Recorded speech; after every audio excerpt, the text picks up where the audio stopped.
The literature and media that deal in the fantastic are nowadays placed in one of three fuzzy and overlapping categories: science fiction, fantasy, and horror. What distinguishes the first two are the circumstances that drive the story and the setting. In sci-fi, some new development in science, technology, or society drives the plot forward as its consequences are played out.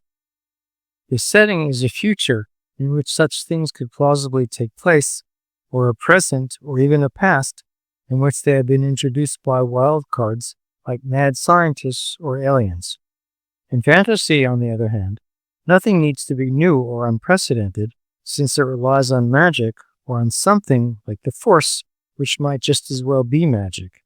And the setting could easily be in our world, as in Harry Potter or the Highlander films, in the past, as with Conan and Xena, or in another world or dimension, like Stephen King's Dark Tower series and Philip Pullman's His Dark Material. Then there's horror, which can be set in any time or under any circumstances, though starting from its roots in Gothic fiction, it seems to focus on the present while finding the sources of its terrors in the past, even the distant past.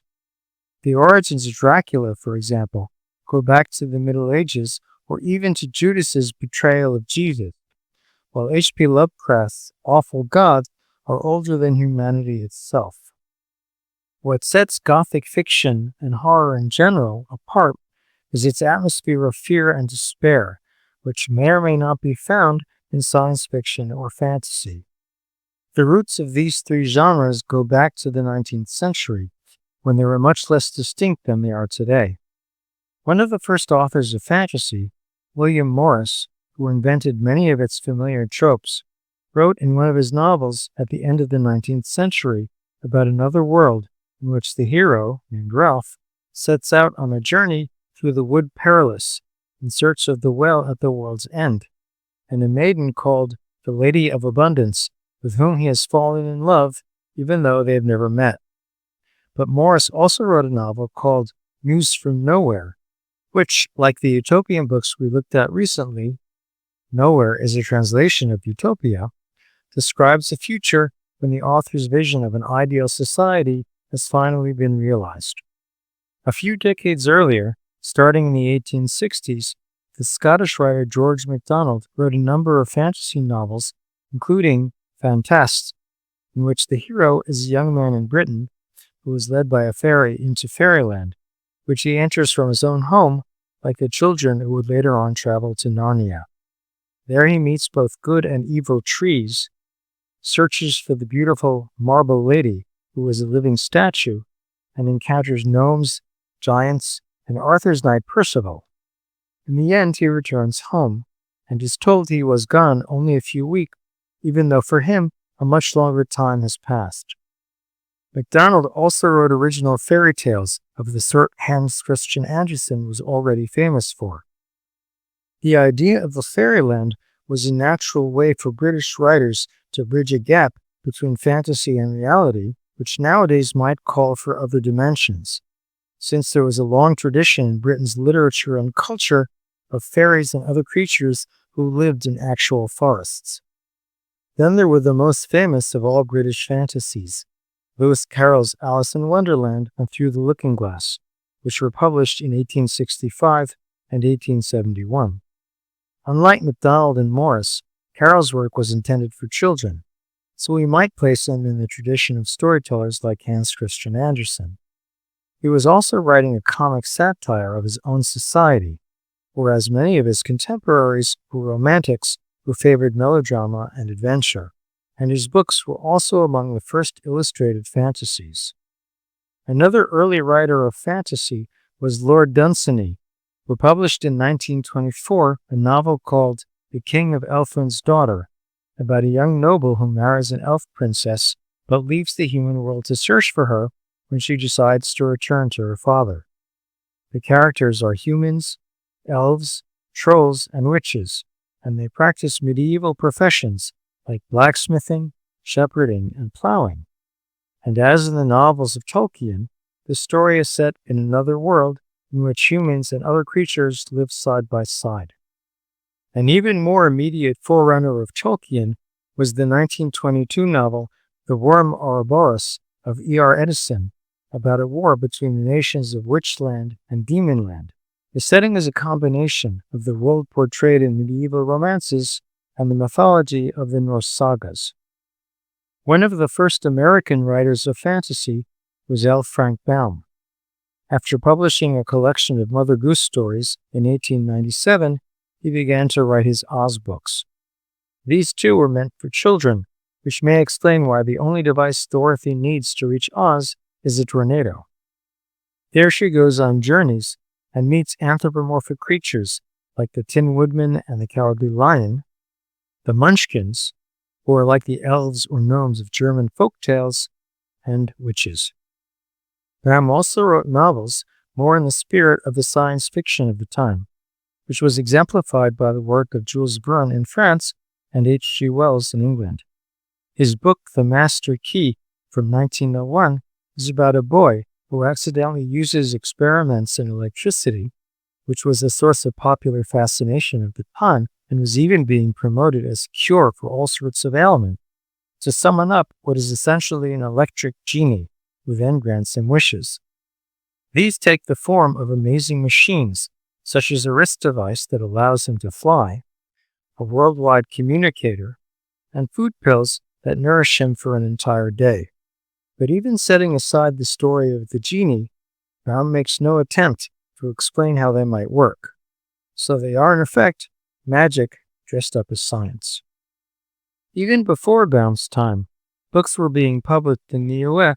which we might describe as sci-fi. One of the earliest of these was A Voyage to the Moon by George Tucker, which appeared in 1827. But while it imagined a spaceship coated with a substance that counteracted the Earth's gravitational field, and was aware that the void of space is a cold vacuum, the book itself does not speculate about how the moon might differ from the Earth. Instead, the narrator discovers that the moon is populated by two nations, which are modeled on two of the earlier genres of imaginative literature.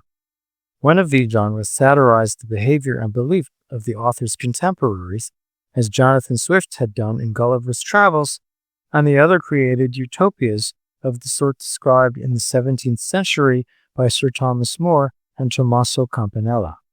A very different but no less fantastic kind of science fiction was pioneered in the early 20th century by Edgar Burroughs. Though he might be most famous for his Tarzan adventures, he also created the Martian civilization visited by John Carter and the Venusian one visited by Carson Napier. His descriptions of the planets themselves, Mars as a desert and Venus as covered by oceans, had nothing to do with what was known about them even at the time, and he was interested in exciting and heroic deeds rather than scientific or social innovations. He did, however, engage in what's now known as world building by creating society with history, conflict, and species of different kinds. And while John Carter is magically transported to Mars, the hero of the Pirates of Venus, which Burroughs wrote almost 20 years later, builds a rocket whose course is carefully calculated and whose velocity at takeoff had to be sufficient to escape the Earth's gravitational field. On the other hand, Jules Verne based a great many of his speculations on the technological and scientific advances of his time. In 20,000 Leagues Under the Seas, which was published in 1870, Captain Nemo's submarine, the Nautilus, is based on the first practical uses of such vehicles during and after the American Civil War. It is entirely electrical and relies on a type of sodium battery, which was fictional, but which Verne based on the actual wet cell batteries of the period. Nemo describes his vessel's power system as follows. There is a powerful agent, obedient, rapid, easy, which conforms to every use and reigns supreme on board my vessel. Everything is done by means of it. It lights it, warms it, and is the soul of my mechanical apparatus. This agent is electricity. Professor, said Captain Nemo, my electricity is not everybody's. You know what seawater is composed of. In 1,000 grams are found 96.5% of water and about 2 2/3% of chloride of sodium. You see then that chloride of sodium forms a large part of it. So it is this sodium that I extract from seawater. I owe all to the ocean. It produces electricity, and electricity gives heat, light, motion, and, in a word, life to the Nautilus. The Nautilus and Verne's other machines amaze the people who experience them. They are not only technologically impressive, but aesthetically beautiful, and none of them are the kinds of boring devices that might have been found in an actual factory. Instead, like the machines we often find in modern science fiction, they are streamlined vessels of exploration and discovery, or they are advanced weapons, like the torpedoes fired by the Nautilus, which had only recently been perfected when the novel was written. The same kinds of machines are still common in SF today, such as the USS Enterprise with its phasers and photon torpedoes. In Verne's 1865 novel, From the Earth to the Moon, the spaceship used for the voyage is not a rocket, but a large projectile shot from an enormous gun. While advances in rocketry were being made in Europe at the time, Verne chose to build his story around a larger version of an actual type of cannon used extensively during the Civil War, which had just ended when the book was published. In fact, the story is set not in France, but in the US, where the members of a gun club worked together to build a cannon powerful enough to reach the moon. The idea of a space gun would also appear in the very first science fiction film, the Voyages dans la Lune of Georges Méliès, and in the 1936 Things to Come, which was written by H.G. Wells.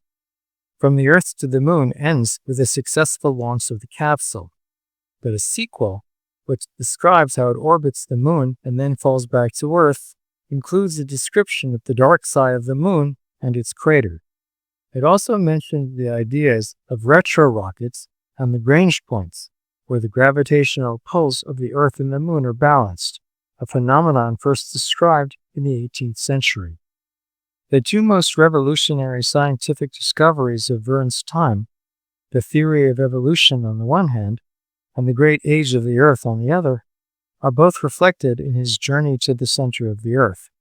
As the adventurers penetrate deeper and deeper, they see the successive layers of the geologic column, which had recently been described by scientists like Charles Lyell, and the professor who leads the expedition explains to his nephew the process by which earlier forms of life had been replaced by newer ones, and specifically the marine forms which characterized the Devonian period of 400 million years ago, so named because of the fossils found in Devon, England in the first half of the 19th century. Verne then diverges from the science of the period by proposing not only that the center of the Earth was hollow and contained both land and the sea, but that these were populated by the same creatures that had long been extinct on the surface. Despite Verne's careful attention to the scientific knowledge of his time, he saw himself above all as a writer of geographical adventures. He describes 62 of his 80 novels as extraordinary voyages, and though many of these were conventional stories in which the characters traveled to parts of the known world, these were always locations which his European audience would find exotic. But unlike the creators of the medieval stories and accounts we saw a few weeks ago, which used foreign lands as the settings for completely imaginative speculations, Verne lived at a time when even the most distant sorts of places, in Africa, Asia, and South America, were being explored by the geographers whose work Verne loved and followed closely. In his 1863 novel, 5 Weeks in a Balloon, a group of adventurers set out to cross Africa and cover the territory not yet explored by the real-life voyages of Sir Richard Burton and others. Many of these places were also part of the colonial empires then being built and administered by France and the other European powers. And Verne's characters often participate in this process by taming the jungle, creating industries, and, they believe, improving the lot of the native inhabitants. As Verne writes in one of his novels, about a Catholic mission founded in South America. Arriving in the middle of this uncharted territory, Father Esperante had but one young companion named Angelo to help him. The two of them, never weakening or backing down in the face of immense difficulties and dangers, created, developed, and organized the Santa Juana mission. They regenerated an entire tribe to moral and physical health, a population that at that time numbered some 1,000, including residents of the nearby plains. These foreign lands are the polar opposite of the modern societies that produce the scientific marvels featured in Verne's novels.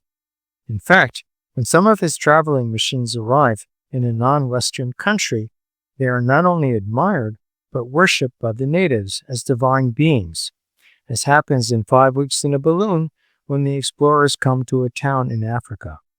Given Verne's love of invention, it's not surprising that many of his heroes are not scientists, but engineers. Unlike his scientists, these engineers are practical and capable men. In his novel, The Mysterious Island, they are able to create a comfortable modern environment on an uninhabited island using only raw materials and their own ingenuity. The way they solve problems conveys the same kind of fascination with engineering that we find in films like Apollo 13. While Verne is sometimes described today as the first writer of hard science fiction because he was so interested in the implications of scientific and technological development, his contemporary H.G. Wells was more concerned with the direction that modern society was taking and where this road might lead in the future, and he was content to imagine devices and substances that would enable his speculations. In his First Man in the Moon, for example, the protagonist invents a material called cavorite, which is immune to the Earth's gravitational pull. This convenient plot device irritated Jules Verne, whose method for reaching the moon was an extrapolation from current technology. I sent my characters to the moon with gunpowder, a thing one may see every day. Where does Monsieur Wells find his cavorite? Let him show it to me. When the travelers of Wells's story reach the moon, they find a society of intelligent insects, in which, like a terrestrial beehive, each member has an assigned role and function. So while they are much more efficient than human beings, the inhabitants of the moon have no freedom of choice. Wells seems to be commenting on the danger that the industrial age of his time, with its factory towns and assembly lines, posed to human individuality. On the other hand, in Wells's Time Machine from 1895, the traveler bases his device on the theory, first proposed in the 18th century, that time is a fourth dimension which may be traveled through like the first three. But the point of the story was the kind of society that might one day emerge from the division between labor and wealth that he saw in his own day. So he set aside the fact that none of his contemporaries had any idea how travel in time might be accomplished. Wells describes his machine as follows. Here in the laboratory, we beheld a larger edition of the little mechanism which we had seen vanish from before our eyes. Parts were of nickel, parts of ivory, parts had certainly been filed or sawn out of rock crystal. The thing was generally complete, but the twisted crystalline bars lay unfinished upon the bench beside some sheets of drawings, and I took one up for a better look at it. Quartz it seemed to be. It shouldn't surprise us that Wells's description is so picturesque. He and his contemporaries were still influenced by the melodramatic atmosphere of the Gothic novels we saw recently, so they made no effort to create what Star Trek fans now describe as technobabble. Wells also seems to have made use in the Time Machine of the theory of the 18th century zoologist Lamarck, which we know he did not himself subscribe to, that our environment can affect the characteristics which we pass on to our descendants, because he posits in the novel that the human race's economic stratification will eventually cause it to diverge into two separate species. So in the end, above ground you must have the haves, pursuing pleasure and comfort and beauty, and below ground the have-nots, the workers, getting continually adapted to the conditions of their labor. Such of them as were so constituted as to be miserable and rebellious would die. And in the end, the balance being permanent, the survivors would become as well adapted to the conditions of underground life and as happy in their way as the overworld people were to theirs. As it seemed to me, the refined beauty and the etiolated pallor followed naturally enough. Both of these species, the Eloi and the Morlocks, are inferior to Homo sapiens in some respects. The first are childlike and lack motivation or curiosity, while the second have been reduced to clever but inhuman creatures. This scenario is directly at odds with the utopian visions of previous authors. Not only, according to Wells, will human beings not progress forever, but to the degree that they do, they will lose what makes them human. As the novel's narrator tells us, "I grieve to think how brief the dream of the human intellect had been. It had committed suicide. It had set itself steadfastly towards comfort and ease, a balanced society with security and permanency as its watchword. It had attained its hopes to come to this at last." And elsewhere in the story, he says that we are kept keen on the grindstone of pain and necessity, i.e., it's the challenges we face that force us to achieve. But this process, Wells thinks, will ultimately come to nothing. Towards the end of the novel, we see the world in its last moments, when almost all life, including humanity, has disappeared. In addition to The Time Machine, Wells published in 1899 a novel called When the Sleeper Wakes, which was set only 200 years in the future. But unlike the 17th and 18th century books we looked at recently, in which the near future was imagined as a socialist utopia, where the problems of the present had somehow been solved, here Wells extrapolates from the social injustices of the present to their most extreme potential consequences. The novel's protagonist, who goes to sleep in the present, wakes up to find that his accumulated savings have made him the richest man in the world. But the sleeper's money has been used by a small group to buy up most of the world's resources and to rule over an impoverished class of workers, and his appearance threatens their hold on power. In fact, he eventually allies himself with a man who is leading the workers to rebel, but this leader turns out to be just as power-hungry and corrupt as the group he replaces. Though Wells seems to have been generally more concerned than Jules Verne with the social and economic issues of his time, Verne also occasionally turns to those issues. In 1879, he published a novel in which a German professor who inherited a great deal of money decides to build a city in the wilderness of the American Northwest, where he can manufacture and sell advanced military weapons. The development of such weapons in the decades before World War I was, as we saw, a source of debate, which led to several international conferences on the subject.